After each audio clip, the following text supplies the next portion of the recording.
Hi good morning. അപ്പോൾ നമ്മുടെ ഇന്നത്തെ റെസിപ്പി ഒരു ഈവനിങ് സ്നാക്കാണ്. വളരെ എളുപ്പത്തിൽ ഉണ്ടാക്കാൻ പറ്റിയ സ്നാക്കാണ്, പക്ഷേ ഭയങ്കര ടേസ്റ്റാണ് കേട്ടോ. നമ്മളിപ്പോൾ ബ്രെഡും മുട്ടയും ഉപയോഗിച്ചാണ് ഈ ഒരു സ്നാക്ക് ഉണ്ടാക്കുന്നത്. കുറച്ച് ജോലികളൊക്കെ ഉണ്ടെങ്കിലും എളുപ്പമാണ് മറ്റുള്ള റെസിപ്പികൾ. ഇപ്പോൾ നമ്മൾ പഫ്സ് ഉണ്ടാക്കുമ്പോൾ പഫ് പേസ്ട്രിയൊക്കെ ഉപയോഗിച്ച് ഉണ്ടാക്കുന്നതിനേക്കാൾ ഈസി ആയിട്ട് നമുക്ക് ഉണ്ടാക്കാൻ പറ്റും. നമ്മുടെ സ്നാക്ക് ഇതാണ്. മുട്ടയൊക്കെ കുക്കായിട്ടുണ്ട്, അതുപോലെ തന്നെ ബ്രെഡും പെർഫെക്റ്റ് ആയിട്ട് കുക്കായിട്ടുണ്ട്. അപ്പോൾ ഇതിൻ്റെ കാര്യം എന്താണെന്നുള്ളത് വീഡിയോ കാണുമ്പോൾ നിങ്ങൾക്ക് മനസ്സിലാവും. അപ്പോൾ എങ്ങനെയാണ് നമുക്ക് ഈ ഒരു സ്നാക്ക് റെഡിയാക്കുന്നതെന്ന് നോക്കാം. നമുക്ക് നമ്മുടെ ഇൻഗ്രീഡിയൻസ് നോക്കാം. നമ്മളിപ്പോൾ ബ്രെഡ് എടുത്തിട്ടുണ്ട്. ബ്രെഡ് എടുക്കേണ്ടത് ഈ 4 മുട്ടയ്ക്ക് അനുസരിച്ചാണ്. ഞാനിപ്പോൾ 4 മുട്ടയാണ് എടുത്തിട്ടുള്ളത്. 4 മുട്ടയിലേക്ക് 16 പീസ് ബ്രെഡ് വേണം കേട്ടോ. എന്താണെന്ന് വെച്ചാൽ നമ്മൾ ഒരു മുട്ട 2 പീസാക്കും, അപ്പോൾ 8 പീസ് ഉണ്ടാവും മുട്ട. അപ്പോൾ അതിൻ്റെ ഇരട്ടി ബ്രെഡ് വേണം, അതുകൊണ്ടാണ് 16 പീസ് ബ്രെഡ് എന്ന് പറഞ്ഞത്. പിന്നെ സവോള എടുത്തിട്ടുണ്ട്. ഒരു മീഡിയം വലിപ്പത്തിലുള്ള സവോളയാണ്. ഈ വലിപ്പത്തിലുള്ള സവോളയാണെങ്കിൽ 4 എടുക്കണം. എൻ്റെ കയ്യിൽ കുറച്ച് ഉള്ളി നന്നാക്കിയത് ഇരിക്കുന്നുണ്ട്, അതുകൊണ്ട് ഞാൻ 3 സവോള എടുത്തിട്ടുള്ളൂ. വലിയ സവോളയാണെങ്കിൽ 3 മതി കേട്ടോ. പിന്നെ എരിവിനനുസരിച്ച് പച്ചമുളക് ചേർക്കണം. ഞാനിപ്പോൾ നല്ല എരിവുള്ള 3 പച്ചമുളക് എടുത്തിട്ടുണ്ട്. അതുപോലെ തന്നെ 1 പീസ് ഇഞ്ചി എടുത്തിട്ടുണ്ട്. ഇതിലേക്ക് നമ്മൾ വെളുത്തുള്ളി ചേർക്കില്ല, ഇഞ്ചി മാത്രമേ ചേർക്കുള്ളൂ. അതുപോലെ തന്നെ പിന്നെ കുറച്ച് മല്ലിയില, 1 തണ്ട് മല്ലിയില എടുത്തിട്ടുണ്ട്. പിന്നെ വേണ്ടത് കറിവേപ്പിലയാണ്. അപ്പോൾ ആദ്യം നമുക്ക് ഇതിൻ്റെ മസാല ഒന്ന് റെഡിയാക്കി എടുക്കാം. അതിനുശേഷം ബാക്കിയുള്ള കാര്യങ്ങൾ ചെയ്യാം. എന്താണെന്ന് വെച്ചാൽ മസാല ചൂടോടെ ബ്രെഡിൻ്റെ ഉള്ളിൽ ഫില്ല് ചെയ്തിട്ട് പൊരിക്കാൻ നമുക്ക് കുറച്ച് ബുദ്ധിമുട്ടായിരിക്കും. അപ്പോൾ മസാല ആദ്യം റെഡിയാക്കി വെച്ചിട്ടാണെങ്കിൽ നമുക്ക് ബാക്കിയുള്ള കാര്യങ്ങൾ എളുപ്പമായിരിക്കും. പിന്നെ വേണ്ടത് 2 മുട്ടയും 1/2 കപ്പ് പാലും വേണം. അത് നമുക്ക് ലാസ്റ്റ് ആവശ്യമുള്ളതാണ്. നിങ്ങൾക്ക് പാൽ ഒഴിവാക്കണമെങ്കിൽ ഒഴിവാക്കാം. പാൽ ചേർത്തിട്ട് ഫ്രൈ ചെയ്യുകയാണെങ്കിൽ കൂടുതൽ ടേസ്റ്റ് ഉണ്ടാവും. അപ്പോൾ ഞാൻ ആദ്യം മസാല റെഡിയാക്കി എടുക്കട്ടെ. അപ്പോൾ നമ്മൾ നമ്മുടെ മസാല റെഡിയാക്കാനായിട്ട് ഒരു പാൻ ചൂടാക്കാൻ വെച്ചിട്ടുണ്ട്. ഇതിലേക്ക് ഞാനിപ്പോൾ വെളിച്ചെണ്ണയാണ് ചേർക്കുന്നത്. വെളിച്ചെണ്ണയോ വെജിറ്റബിൾ ഓയിലോ ഏതായാലും കുഴപ്പമില്ല. ഇപ്പോൾ ഞാൻ വെജിറ്റബിൾ ഓയിൽ യൂസ് ചെയ്യുന്നില്ല, ലാസ്റ്റ് വെജിറ്റബിൾ ഓയിൽ യൂസ് ചെയ്യുന്നുള്ളൂ. അപ്പോൾ കുറച്ച് വെളിച്ചെണ്ണ മതി. ഒരുപാട് വെളിച്ചെണ്ണ ഉണ്ടെങ്കിൽ നമ്മുടെ മസാലയിൽ നിന്ന് എണ്ണ പുറത്തേക്ക് വരും. അതുകൊണ്ടാണ് നമ്മൾ കുറച്ച് വെളിച്ചെണ്ണ ചേർക്കുന്നത്. ഈ വെളിച്ചെണ്ണ ഒന്ന് ചൂടായി വരുമ്പോൾ നമ്മളിതാ ഇഞ്ചി ചെറുതായിട്ട് ചോപ്പ് ചെയ്ത് വെച്ചിട്ടുണ്ട്, പച്ചമുളക് ചെറുതായിട്ട് കനം കുറച്ച് കട്ട് ചെയ്തിട്ടുണ്ട്, സവോളയും ചെറുതായിട്ട് കട്ട് ചെയ്ത് വെച്ചിട്ടുണ്ട്. ഇതെല്ലാം ചേർത്തിട്ട് നന്നായിട്ടൊന്ന് വഴറ്റിയെടുക്കുക. ഇതിൽ തക്കാളി ഒന്നും ചേർക്കരുത് കേട്ടോ. ഈ ഒരു മസാല ഇതുപോലെ തന്നെ റെഡിയാക്കി എടുക്കുക. ഇനി നമുക്കിതിലേക്ക് വേണ്ടത് വേപ്പിലയാണ്. 3-4 തണ്ട് കറിവേപ്പില ചേർത്ത് കൊടുക്കാം. അതുപോലെ തന്നെ ഈ മസാലയ്ക്ക് ആവശ്യമായിട്ടുള്ള ഉപ്പും ചേർത്ത് കൊടുക്കുക. പിന്നെ നമ്മൾ ചേർക്കുന്നത് 1/2 ടീസ്പൂൺ മഞ്ഞൾപ്പൊടി. ഇത്രയും ചേർത്തിട്ട് നന്നായിട്ട് വഴറ്റിയെടുക്കുക. സവോളയൊന്നും ബ്രൗൺ ആവണ്ട, പക്ഷെ നന്നായിട്ട് സോഫ്റ്റ് ആയിട്ട് വരണം. ആ രീതിയിൽ നമ്മളൊന്ന് വഴറ്റിയെടുക്കുക.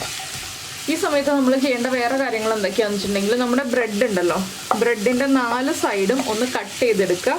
അതിനുശേഷം ഒന്ന് ചെറുതായിട്ട് പരത്തിയെടുക്കണം. അതെങ്ങനെയാണെന്ന് ഞാൻ കാണിച്ചു തരാം.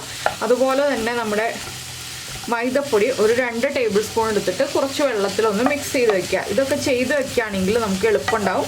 എന്താണെന്ന് വെച്ചാൽ നമ്മൾ സവോള കണ്ടിന്യൂസ് ആയിട്ട് ഇളക്കിക്കൊണ്ടിരിക്കേണ്ട ആവശ്യമില്ല, ഇടയ്ക്കിടയ്ക്ക് ഇളക്കിയാൽ മതി. ഇതിനിടയ്ക്കുള്ള സമയത്ത് നമുക്ക് അങ്ങനെയുള്ള കാര്യങ്ങളൊക്കെ ചെയ്യാം. അപ്പോൾ ഞാൻ ആ ബ്രെഡിൻ്റെ സൈഡ്സൊക്കെ ഒന്ന് കട്ട് ചെയ്ത് ഒന്ന് പരത്തി വയ്ക്കട്ടെ. എങ്ങനെയാണ് പരത്തേണ്ടതെന്ന് ഒരു സ്ലൈസ് ഞാൻ കാണിച്ചു തരാം. ബാക്കിയുള്ളതൊക്കെ ഞാനൊന്ന് റെഡിയാക്കി വയ്ക്കട്ടെ. അപ്പോഴേക്കും നമ്മുടെ സവോളയും സോഫ്റ്റായി വന്നിട്ടുണ്ടാവും. അപ്പോൾ നമ്മുടെ സവോള നന്നായിട്ട് സോഫ്റ്റായി വന്നിട്ടുണ്ട്. നമുക്കിനി ഫ്ലെയിം കുറച്ചിട്ട് ഇതിലേക്ക് എരിവിന് അനുസരിച്ച് മുളക് പൊടി, ഞാൻ മുളക് പൊടിയുടെ അളവ് പറയുന്നില്ല, കാശ്മീരി ചില്ലി പൗഡറാണ് ചേർക്കുന്നത്. എന്താണെന്ന് വെച്ചാൽ നിങ്ങൾ എടുക്കുന്ന പച്ചമുളകിൻ്റെ എരിവനുസരിച്ച് വേണം നമ്മൾ മുളക് പൊടി ചേർക്കാനായിട്ട്. അതുപോലെ തന്നെ ഒരു 3/4 ടീസ്പൂൺ മുതൽ 1 ടീസ്പൂൺ വരെ ചേർക്കാം ഗരം മസാലപ്പൊടി. എന്താണെന്ന് വെച്ചാൽ 3/4 ടീസ്പൂൺ ആണെങ്കിൽ അധികം മസാല ഫ്ലേവർ ഉണ്ടാവില്ല. നിങ്ങൾക്ക് അധികം മസാല ഫ്ലേവർ താല്പര്യമില്ലെങ്കിൽ 3/4 ടീസ്പൂൺ മതി. 1 ടീസ്പൂൺ ചേർക്കുകയാണെങ്കിൽ ആവശ്യത്തിന് മസാല ഫ്ലേവർ ഉണ്ടാവും. പിന്നെ നമ്മളിതിലേക്ക് ചേർക്കുന്നത് നമ്മൾ എടുത്തു വെച്ചിരുന്ന മല്ലിയില കട്ട് ചെയ്തത് ചെറുതായിട്ട് കട്ട് ചെയ്തിട്ട് ചേർക്കുക. പിന്നെ നമുക്കിതൊന്ന് നന്നായിട്ട് ഇളക്കി ഈ മല്ലിയില ഒന്ന് സോഫ്റ്റായി വരണം. അതുപോലെ തന്നെ നമ്മുടെ പൊടികളൊന്ന് കുക്കായി വരണം. അതുവരെ ഒന്ന് ഇളക്കി കൊടുക്കുക. ഒരുപാട് സമയം വേണ്ട. ചൂടുള്ള മസാല ആയതുകൊണ്ട് തന്നെ 1 മിനിറ്റ് കൊണ്ട് തന്നെ നമ്മുടെ മുളക് പൊടി കുക്കായി കിട്ടും. പിന്നെ ഗരം മസാല ഓവർ കുക്കായി പോകണ്ട, അതുകൊണ്ട് തന്നെ 1 മിനിറ്റ് ഒന്ന് ഇളക്കി കൊടുത്താൽ മതി. ഈ മസാല കുറച്ചേ ഉള്ളൂ എന്ന് വിചാരിക്കണ്ട കേട്ടോ. നമുക്ക് 8 മുട്ടയ്ക്കുള്ള ആ ഒരു മസാല മതി. ബ്രെഡ് സ്ലൈസാണ് നമുക്ക് കൂടുതൽ വേണ്ടത്, മസാല കുറവ് മതി. അപ്പോൾ മസാല ഒന്ന് കുക്കായിട്ട് ഇത് കണ്ടോ, നമ്മൾ ഇതുപോലെ നീക്കുമ്പോൾ എണ്ണയൊന്നും കാണരുത്. അത്രയും കുറച്ച് എണ്ണയിൽ വേണം നമ്മൾ മസാല വഴറ്റിയെടുക്കാനായിട്ട്. ഇതുപോലെ എണ്ണയൊക്കെ വന്നിട്ടുണ്ടെങ്കിൽ നമ്മുടെ മസാല ബ്രെഡിലേക്ക് ഇറങ്ങി ആ എണ്ണയൊക്കെ ഇറങ്ങി ആകെ കുതിർന്നു പോകും. അതുകൊണ്ടാണ് നമ്മൾ കുറച്ച് എണ്ണയിൽ ചെയ്യാമെന്ന് പറയുന്നത്. ഇനിയിപ്പോൾ നമുക്ക് ഇത് ഓഫ് ചെയ്ത് വയ്ക്കാം. നമ്മുടെ ബ്രെഡ് ഒന്ന് പരത്തിയെടുക്കാം. ഞാൻ ബ്രെഡ് സൈഡ് കട്ട് ചെയ്ത് മാത്രമേ വെച്ചിട്ടുള്ളൂ. ഇനി ബ്രെഡ് ഒന്ന് പരത്തിയെടുക്കണം. സാധാരണ പോലെ പരത്തല്ല ചെയ്യേണ്ടത്. അപ്പോൾ അതെങ്ങനെയാണെന്ന് പറയാം. ഇതിവിടെ ഓഫ് ചെയ്ത് വയ്ക്കുക. ചൂടൊന്ന് കുറയട്ടെ. അപ്പോൾ നമ്മൾ ബ്രെഡ് പരത്തിയെടുക്കുമ്പോൾ 4 സൈഡ് മാത്രമാണ് കേട്ടോ പരത്തിയെടുക്കുന്നത്. അതുപോലെ ഇത് ഫ്രഷ് ആയിട്ടുള്ള ബ്രെഡ് യൂസ് ചെയ്തിട്ടല്ല, ഒരു ദിവസം പഴക്കമുള്ള ബ്രെഡ് യൂസ് ചെയ്തിട്ടാണ് നമ്മൾ ഈ റെസിപ്പി ചെയ്യുന്നത്. ഇതുപോലെ ജസ്റ്റ് ഒന്ന് പ്രസ് ചെയ്ത് കൊടുക്കുക 4 സൈഡും. കണ്ടോ, ഒരുപാട് ബലത്തിൽ പ്രസ് ചെയ്യണ്ട, ജസ്റ്റ് ഒന്ന് പ്രസ് ചെയ്യുക. ഇതുപോലെ എല്ലാ ബ്രെഡിൻ്റെയും 4 സൈഡും ഒന്ന് പ്രസ് ചെയ്തെടുക്കുക. ഞാനിപ്പോൾ 4 സൈഡും പ്രസ് ചെയ്തെടുത്തിട്ടുണ്ട്. അധികം തിക്നെസ് പോകുന്ന രീതിയിൽ പ്രസ് ചെയ്തിട്ടില്ല. ഇത് നമുക്ക് മാറ്റി വയ്ക്കാം. ഇതുപോലെ എല്ലാ ബ്രെഡും 4 സൈഡും നമുക്കൊന്ന് പ്രസ് ചെയ്തെടുക്കാം. അപ്പോൾ നമ്മുടെ ബ്രെഡെല്ലാം നമ്മൾ സൈഡ് പ്രസ് ചെയ്ത് പരത്തി വെച്ചിട്ടുണ്ട്. ഇനി ഞാനൊരു ബൗൾ എടുത്തിട്ടുണ്ട്. ഇതിലേക്ക് ആദ്യം ചേർക്കുന്നത് ഉപ്പാണ്. കുറച്ച് ഉപ്പ് മതി. എന്താണെന്ന് വെച്ചാൽ നമ്മുടെ ആ കോട്ടിങ്ങിന് ആവശ്യമായിട്ടുള്ള ഉപ്പ്, അതുപോലെ തന്നെ ഒരു 1/2 ടീസ്പൂൺ കുരുമുളക് പൊടി. ബ്രെഡിന് മധുരമായതുകൊണ്ടാണ് നമ്മൾ കുരുമുളക് പൊടി ചേർക്കുന്നത്.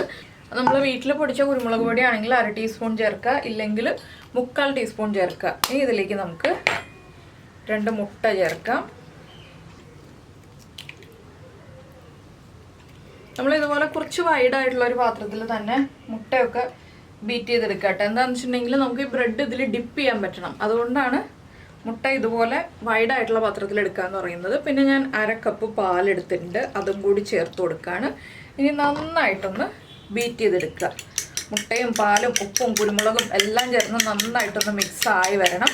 മുട്ട കൂടുതൽ ചേർക്കണം എന്നുണ്ടെങ്കിൽ കൂടുതൽ ചേർക്കാം, കുഴപ്പമൊന്നുമില്ല. ഒരു മുട്ടയും കൂടി ചേർക്കണം എന്നുണ്ടെങ്കിൽ ഒരു മുട്ടയും കൂടി ചേർക്കാം കേട്ടോ. മുട്ടയും പാലും ചേർന്നുണ്ടെങ്കിൽ തന്നെ നല്ല ടേസ്റ്റാണ്. അപ്പോൾ ഇത് ബീറ്റ് ചെയ്ത് മാറ്റി വെച്ചിട്ട് നമുക്ക് നമ്മുടെ ഫില്ലിംഗ് റെഡിയാക്കണം. ഫില്ലിംഗ് എന്ന് വെച്ചിട്ടുണ്ടെങ്കിൽ സ്റ്റഫിങ് റെഡിയാക്കണം. അപ്പോൾ സ്റ്റഫിങ് റെഡിയാകുമ്പോൾ ആദ്യം നിങ്ങൾ മസാല ഒന്ന് ടേസ്റ്റ് ചെയ്ത് നോക്കുക. മസാലയുടെ ഉപ്പ് കറക്റ്റാണോ എരിവ് കറക്റ്റാണോ എന്നുള്ളത്.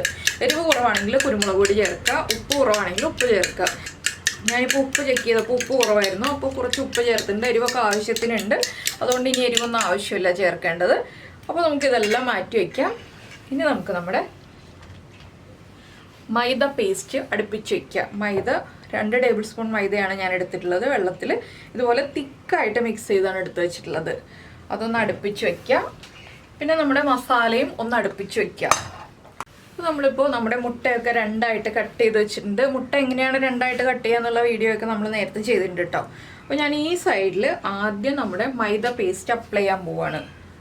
എന്താണെന്ന് വെച്ചാൽ നമ്മൾ ഫില്ലിംഗ് വെച്ച് കഴിഞ്ഞിട്ട് അപ്ലൈ ചെയ്യുന്നതിനേക്കാൾ എളുപ്പം നമുക്ക് ഇതുപോലെ അപ്ലൈ ചെയ്ത് കഴിഞ്ഞിട്ട് ഫില്ലിംഗ് വയ്ക്കായിരിക്കും. കോർണറിൽ കറക്റ്റായിട്ട് അപ്ലൈ ചെയ്ത് കൊടുക്കണം. എന്താണെന്ന് വെച്ചിട്ടുണ്ടെങ്കിൽ കറക്റ്റായിട്ട് വിട്ടു പോവാതെ നിൽക്കണം എന്നുണ്ടെങ്കിൽ കോർണർ കറക്റ്റായിട്ട് നമ്മൾ അപ്ലൈ ചെയ്ത് കൊടുക്കുക. ഇത് കൈ ഉപയോഗിച്ചും ചെയ്യാം കേട്ടോ. ഞാനിപ്പോൾ ജസ്റ്റ് സ്പൂൺ ഉപയോഗിച്ച് കാണിച്ചു തരുന്നു എന്നേ ഉള്ളൂ. നിങ്ങൾക്ക് കൈ ഉപയോഗിച്ചാണ് ചെയ്യാൻ എളുപ്പം എന്നുണ്ടെങ്കിൽ കൈ ഉപയോഗിച്ച് ചെയ്യുക.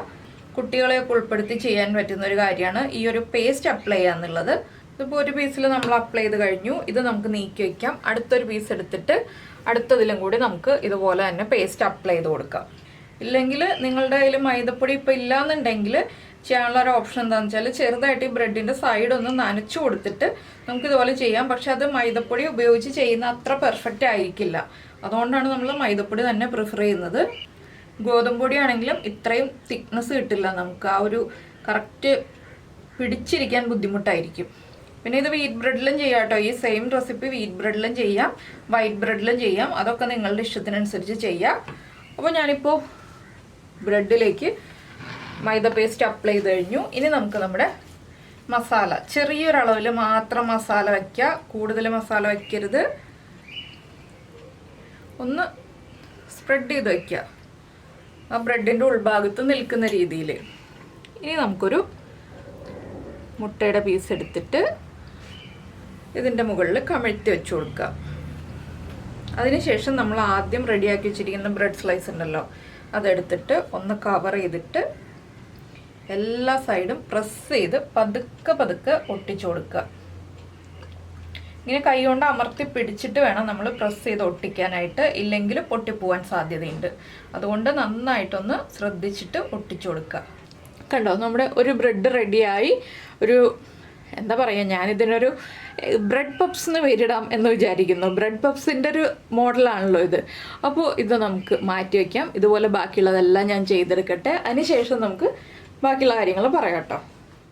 അപ്പോൾ നമ്മുടെ ബ്രെഡ് എല്ലാം ഫില്ല് ചെയ്തെടുത്തു. ഞാനിപ്പോൾ ഈ പ്ലേറ്റിൽ 2 എണ്ണം വയ്ക്കാൻ പറ്റുള്ളൂ, അതുകൊണ്ട് 2 എണ്ണം വെച്ചിട്ടുള്ളൂ. ഇനി നമുക്ക് എന്താണ് ചെയ്യേണ്ടതെന്ന് വെച്ചിട്ടുണ്ടെങ്കിൽ നമ്മുടെ ഒരു പാൻ ചൂടാക്കുക. പാൻ ചൂടാക്കിയിട്ട് ബട്ടറോ അല്ലെങ്കിൽ ഓയിലോ ഇതിലേതെങ്കിലും നിങ്ങൾക്ക് യൂസ് ചെയ്യാം. ബട്ടറാണ് താല്പര്യമെങ്കിൽ ബട്ടർ യൂസ് ചെയ്യാം, അല്ലെങ്കിൽ ഓയിൽ യൂസ് ചെയ്യാം. ഞാനിപ്പോൾ ഓയിലാണ് യൂസ് ചെയ്യാൻ പോകുന്നത്.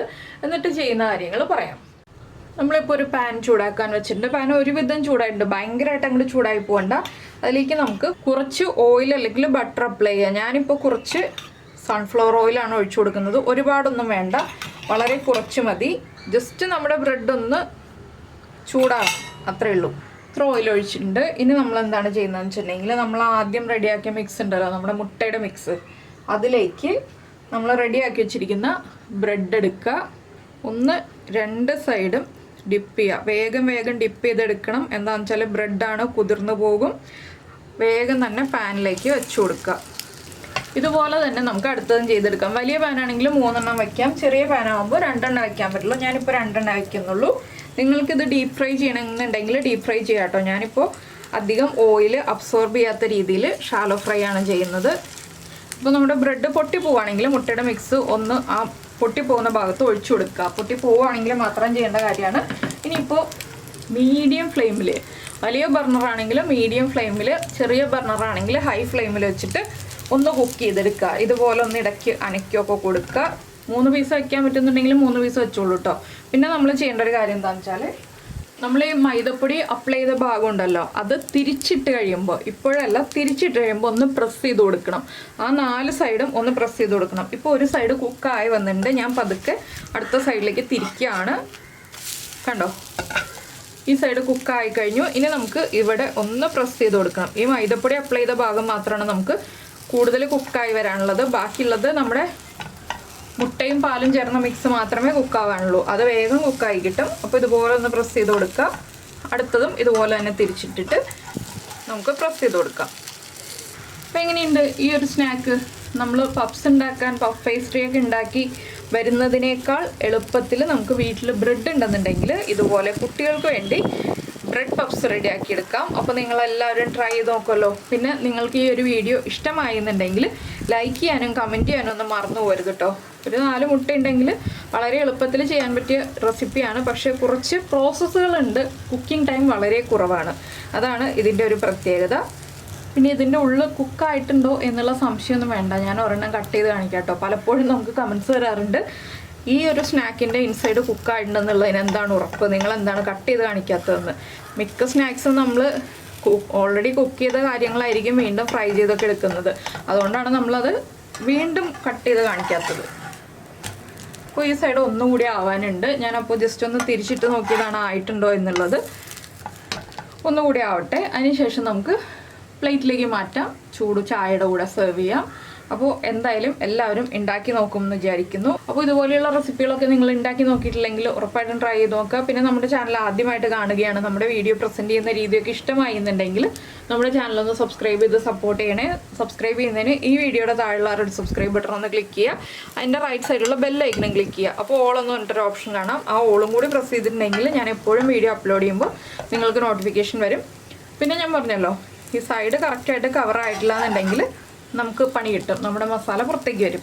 അപ്പോൾ സൈഡ് കറക്റ്റായിട്ട് കവറാവുന്ന രീതിയിൽ നമ്മൾ മൈദപ്പൊടി കൊണ്ട് ഒന്ന് ഒട്ടിച്ചെടുക്കുക, അല്ലെങ്കിൽ വെള്ളം നനച്ച് ഒട്ടിച്ചെടുക്കുക, മൈദപ്പൊടി താല്പര്യമില്ല എന്നുണ്ടെങ്കിൽ. അപ്പോൾ ഈ ഒരു കളറിലാവുമ്പോഴാണ് നമ്മൾ പ്ലേറ്റിലേക്ക് മാറ്റേണ്ടത്. ഞാൻ ഈ പ്ലേറ്റിലേക്ക് മാറ്റാൻ പോവാണ്. ഇതുപോലെ തന്നെ ബാക്കിയുള്ളതും ചെയ്തെടുക്കാം നമുക്ക്. അതിന് ശേഷം കാണാം കേട്ടോ.